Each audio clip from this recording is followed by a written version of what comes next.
Bab 314. Sebuah ultimatum. Yuri Zhou terlihat tenang, tetapi sebenarnya hatinya sangat gelisah. Di sisi lain, Lexi Qin sedikit ragu. Bukannya dia curiga atau apapun, tetapi dia merasa bahwa ada sesuatu yang salah. Apa sebenarnya yang salah, dia tidak tahu. Ketika Yuri Zhou melihat bahwa Lexi Qin tidak menjawabnya untuk waktu yang lama, dia merasa sedikit cemas, tetapi dia berpura-pura sedih. Dia menggelengkan kepalanya dan berkata dengan mata yang merah, "Sepertinya kamu masih tidak percaya padaku. Tapi tidak apa-apa, ibu bisa mengerti, meskipun aku terpaksa melukai ayahmu, tapi itulah kenyataannya, aku telah menuai apa yang kutabur." Dia berbicara sambil menangis. "Bu, itu tidak benar. Kamu adalah neneknya Happy. Bagaimana mungkin aku tidak mempercayaimu?" Lexi Qin buru-buru memegang tangan Yuri Zhou dan menjelaskan, "Hanya saja selama beberapa waktu ini, terlalu banyak hal yang telah terjadi. Aku sedikit gelisah, itu tidak ada hubungannya denganmu. Kalau begitu, kamu akan membiarkanku menjemput Happy." Yuri Zhou langsung sangat gembira. Dia mengusap air matanya dan bertanya dengan penuh semangat. Lexi Qin mengangguk sambil tersenyum, "Tentu saja Bu, kalau begitu, aku akan merepotkanmu untuk menjemput Happy hari ini." "Bagus, jangan khawatir, aku pasti akan membawa Happy kembali padamu dengan selamat." Yuri Zhou berkata dengan penuh semangat. Dengan persetujuan Lexi Qin, Yuri Zhou cepat-cepat pergi. Pada saat yang sama, dia agak bersemangat dan merasa sangat terstimulasi. Tepat setelah meninggalkan rumah sakit, Yuri Zhou menghubungi sebuah nomor telepon. "Tuan Meng, aku akan menjemput putrinya Jerry yang dari Blue Sky Kindergarten sekarang. Jadi cepat kirimkan seseorang untuk menjemputnya." "Baiklah." Di ujung telepon, setelah Herbert Meng menutup telepon, wajahnya dipenuhi dengan kekejaman. Dia tertawa terbahak-bahak, "Aku tidak pernah menyangka bahwa aku bisa membalas dendam secepat ini. Jerry Yang, aku akan membuat hidupmu lebih buruk dari kematian." Setelah mengatakan itu, dia mengemudikan mobilnya sendiri dan pergi ke Blue Sky Kindergarten. Jiangsu, Blue Sky Kindergarten. Saat ini, sudah waktunya untuk menjemput anak-anak. Di pintu masuk taman kanak-kanak, ada antrian panjang orang-orang dewasa yang semuanya menjemput anak-anak mereka. Kebanyakan dari mereka adalah kakek nenek dari anak-anak itu, dan Yuri Zhou ada di antara mereka, merasa sedikit bersemangat. Sejak David Qin jatuh ke dalam koma, dia merasa gentar, takut bahwa dia akan ketahuan. Hari ini, kesempatan yang dia tunggu akhirnya tiba. Selama Happy diserahkan kepada Herbert Meng, Jerry yang pasti akan mati. Kemudian, tidak akan ada lagi orang yang bisa menghentikannya untuk membunuh David Qin. "Nenek." Beberapa saat kemudian, giliran Yuri Zhou untuk menjemput anak itu. Ketika Happy melihatnya, dia terkejut, dan langsung lari untuk memeluk Yuri Zhou. "Nenek, Happy sudah lama tidak bertemu denganmu. Happy merindukanmu." Ini adalah pertama kalinya guru taman kanak-kanak itu melihat Yuri Zhou. Tetapi melihat betapa akrabnya Happy dengan Yuri Zhou, dia tidak curiga dan membiarkan Happy pergi. Selama beberapa waktu ini, Happy telah diserahkan kepada orang lain untuk dirawat. Yuri Zhou juga menghabiskan waktu di rumah sakit, menunggu kesempatan untuk menyerang David Qin. Happy memang sudah lama tidak melihatnya. Melihat neneknya saat ini, Happy sangat gembira. Yuri Zhou melihat anak kecil yang memeluknya dengan erat dan tidak tega di dalam hatinya. Namun, perasaan ini hanya sesaat. Bagaimanapun, dia bukanlah nenek kandung Happy. Nenek juga sangat merindukan Happy. Wajah Yuri Zhou penuh dengan senyuman. Dia memegang tangan Happy dan berkata, "Nenek akan membawamu ke tempat yang seru, oke?" Ketika Happy mendengar bahwa dia akan bermain, wajah kecilnya penuh dengan kegembiraan. "Ya. Ya, Nenek, aku ingin pergi ke taman bermain." "Tidak masalah, selama Happy nurut, Nenek akan membawamu ke taman bermain," kata Yuri Zhou sambil tersenyum lebar. Saat dia mengatakan itu, dia juga melihat sekeliling, mencoba menemukan sosok Herbert Meng. "Nenek, kenapa kita belum pergi?" Di pintu masuk taman kanak-kanak, setelah menunggu 10 menit, Happy bertanya dengan sedikit kebingungan. Herbert Meng masih belum muncul, jadi Yurizo merasa sangat cemas. Kenapa terburu-buru? Bukankah nenek sedang menunggu kendaraan datang? Yurizo yang sedang gelisah, tiba-tiba berteriak dengan marah.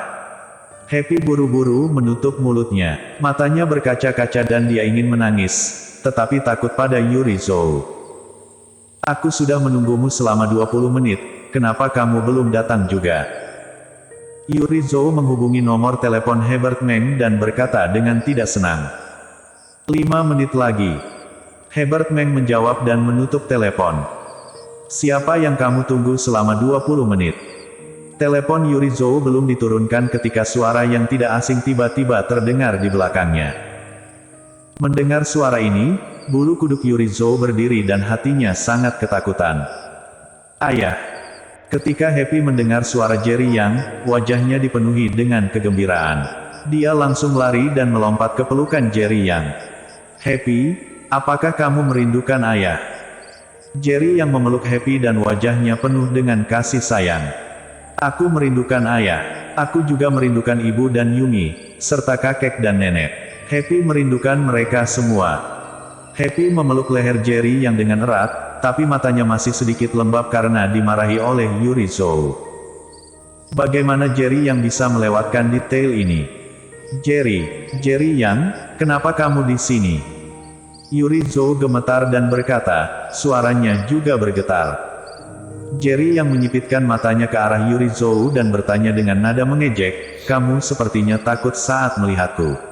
Apakah karena kamu telah melakukan sesuatu dan merasa bersalah? Apa yang aku takutkan darimu? Yurizo memasang wajah aneh. Dia buru-buru mengeluarkan ponselnya, berpura-pura melihatnya dan berkata, paket yang aku pesan, mengapa belum sampai juga? Jerry Yang mencibir dan tidak mengatakan apa-apa. Dia memeluk Happy dan pergi. Ayah, nenek bilang dia akan membawaku ke taman bermain.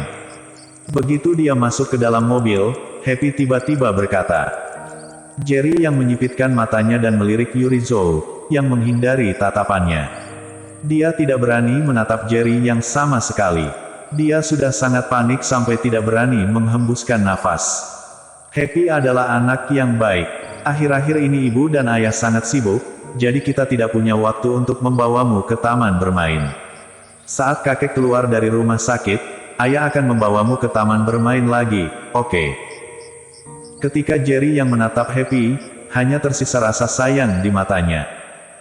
Oke, kalau begitu ayo berjanji. Happy mengulurkan jari kelingkingnya. Jerry Yang merasa ini lucu dan memalukan, tetapi dia masih mengulurkan jari kelingkingnya. Karena sudah lama tidak bertemu ayah dan ibunya, dalam perjalanan ke rumah sakit, Happy sangat ceria dan berkicau seperti burung kecil. Dia berbicara tanpa henti tentang taman kanak-kanak. Tiba-tiba ponsel Yurizo berdering. Yurizo yang sudah ketakutan, hampir kehilangan akal sehatnya ketika dia melihat nomor peneleponnya. Dia menutup teleponnya dengan tergesa-gesa. Namun, saat dia menutup teleponnya, Herbert Meng menelepon lagi. Dia menutup teleponnya lagi. Kali ini Herbert Meng tidak menelepon lagi, tapi pasti tahu bahwa sesuatu telah terjadi. Telepon ibu mertua sangat sibuk ya. Jerry yang sedang mengemudi, tiba-tiba berkata dengan sinis. Itu hanya panggilan telepon untuk mempromosikan properti, nomor teleponku ditandai oleh promosi iklan. Yurizo berkata dengan perasaan bersalah. Semakin Jerry yang seperti ini, semakin takut dia di dalam hatinya. Jerry yang juga tidak berniat untuk mengejar masalah ini. Dia hanya membuat komentar sarkastik, lalu berhenti berbicara dan mengemudi ke rumah sakit. Kalian naik dulu, aku akan pergi membeli beberapa barang. Jerry yang baru saja menghentikan mobilnya ketika Yurizo mengatakan sebuah kalimat dan buru-buru pergi.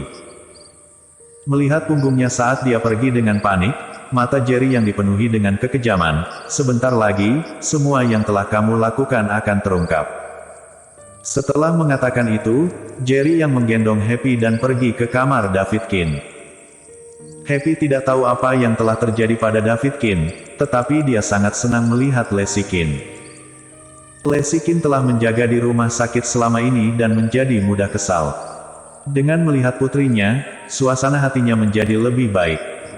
Di sisi lain, Yuri Zhou segera menelepon Herbert Meng dan menjelaskan masalahnya. Bodoh.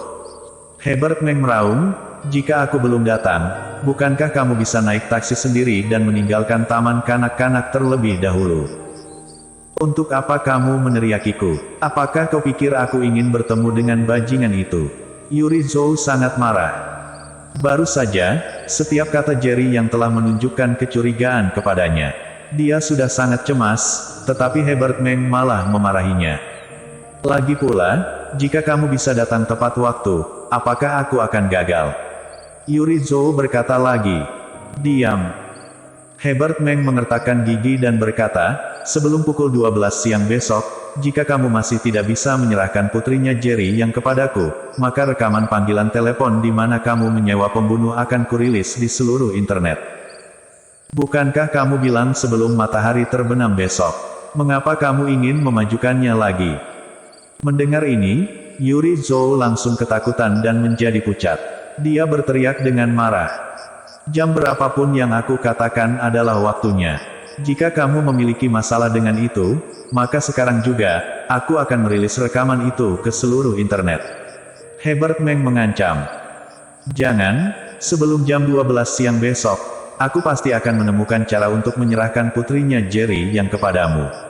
Yuri Zhou panik dan buru-buru berjanji. Bersambung.